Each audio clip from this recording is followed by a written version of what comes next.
Welcome to another video of one of the products that we're putting out for X-Plane. This is the B1900. I'm at Juneau, Alaska International Airport right now. So let me just walk you through quickly some of the highlights of this plane. Probably the most important feature that we've added to this plane is scroll wheel support. Now this has been something that has been missing in X-Plane for a really long time, and we're very happy to introduce this in this plane. Scrolling for zooming works just fine. Then when you're on a candidate for turning a knob, then the knob actually changes colors and highlights a little bit, so you can see it also at night. That would emulate the scenario of stepping into a cold and dark cockpit and using tactile feedback as a real pilot to see where the knobs are. Alright, so first of all, let's do a fire test. So you have the test cases here where you can check the A and B loop for testing whether the engines are on fire or not, and the fire extinguishing, the fire warning lights that come on the fire handles, as well as the indication that you can extinguish the fire using the fire extinguishing chemicals. This plane does catch fire when you have the engines running past red line for over 5 or 6 minutes. This will light up red, then you'll get a red light here, and that'll indicate that the fire extinguisher is ready for firing. You can press this button, and then a yellow light will appear indicating that the fire extinguisher cartridge is empty.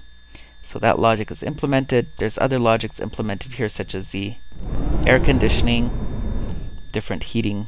If you have air conditioning on and you turn this thing up, the heat will eventually go up, and those kinds of things. So the whole annunciator light logic is also hooked up to these two master warning and caution lights in such a way that unless there's a new annunciator that lights up, these leave you alone for the time being. So you can turn them off. If there's something new that shows up here, they'll turn on again. It's a way for the pilot to be aware of what's going on, even though these annunciator lights are in the periphery of the pilot's field of view. Okay, so as usual, we have our usual pop-up windows here. You can change the field of view on the fly. I usually have it at around 80. That kind of suits my monitor size and everything. You also have control over the plug-in based sounds here.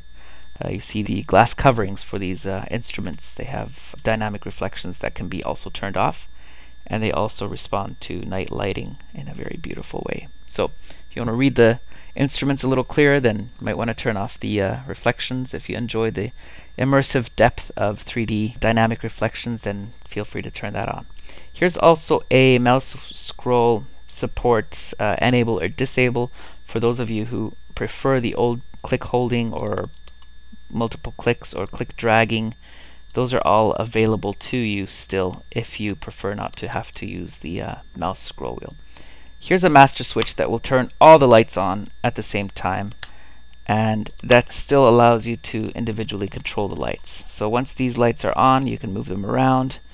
These pot lights are in gimbals that you can actually manipulate, and they will light up the interior of the cockpit with using HDR lighting.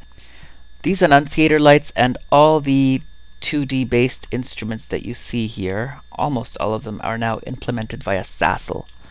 Now Sassel is the plugin that all of Carenado planes use in order to emulate all these avionics and do complex animations and night lighting and all the logic. And the nice thing about the way this plane is implemented is you can turn on and off Sassel scripts on the fly as needed. And with version 10.30 of Airplane, you can also load and unload airplane components as needed. Now what this does is it increases vastly the performance. So for example, depending on the viewing angle, parts of the plane will inconspicuously show or hide themselves in order to save some frames per second. The way this plane is implemented, even though it's much heavier on textures, it's actually got more efficiency than the C90 and the B200. So you'll see better frame rates with this plane than with the other two big heavy Beechcrafts.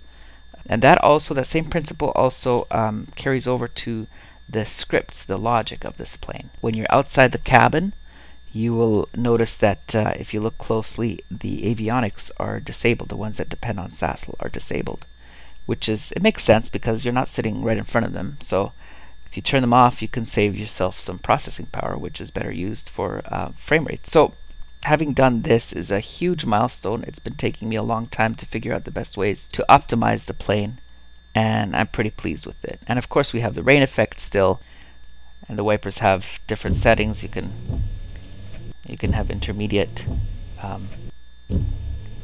wipe, and regular, and fast. Alright, so here we have also the regular. I have the differential control where you can click and drag on them and they either move together when you move up and down, or they move differentially when you move side to side. And that can be a sort of emulated with a scroll wheel too. If you click between the two levers, then you get a joined movement. If you click on one side or the other, then you get a movement together. Okay, so let's start the left engine up.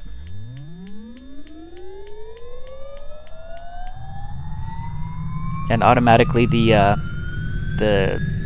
start clicking sound gets removed as soon as fuel is added, which happens automatically, and then you also hear that rumbling sound that indicates that fuel has been added to the engine. So those are the different tracks that fade in and out via plug-in. And of course, if you open the windows, you can hear the engine sounds coming in from the outside at different volumes. If you have both engines open, it'll be louder, and the left engine will be louder in the left window, and the right engine will be louder in the right window. And I'll soon have to turn down the engine noise because otherwise you won't be able to hear me talk. Let's start up the other engine.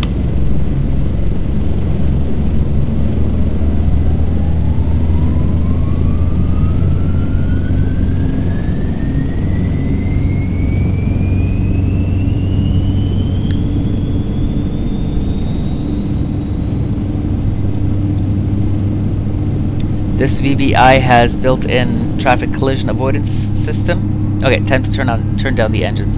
I can either do that here, or I can do that with the pop-up window here, the C one. Okay, so the sound of the props actually depends on their pitch. So if I were to feather the engines, like so, you hear that in the sound of the engines. And as soon as the pitch of the props goes down a little, you'll start hearing them spin up again with less resistance on them. Same thing goes for reverse pitch.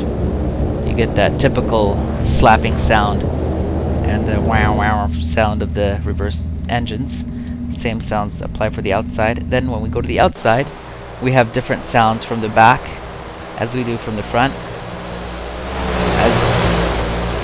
as different parts of the engine get picked up by the viewing position better. And then we also have effects that come in at certain RPMs. Of course, this is the first version of X-Plane, the first final version that supports fully the GNS 530 that comes with X-Plane lately. Alright, let's extend the flaps and get going here. I know this is a short piece of runway, but it'll be fine.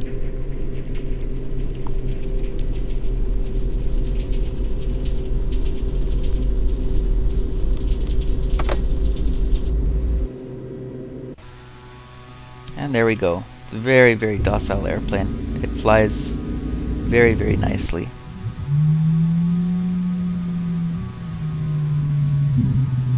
And it looks amazing. It comes with 5 liveries included in the package, and then you can download 6 further liveries for diverse airliners. So those are available separately for free. So once you have this plane, you can download airliner liveries. Another thing to note about this is how fast you can change from one livery to the next. This is due to the fact that they're DDS files, and they're already pre-compressed in a format that allows X-Plane to just load them. They don't have to be converted in real time.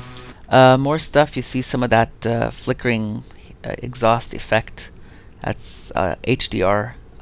Visualization that only works when HDR is on. I really like these HDR night lighting effects. If you look at the tail, it's really neat how when you look at it from different perspectives, from different angles, you actually see the light reflection. And then of course you can move the internal gimbal lights around as you see fit.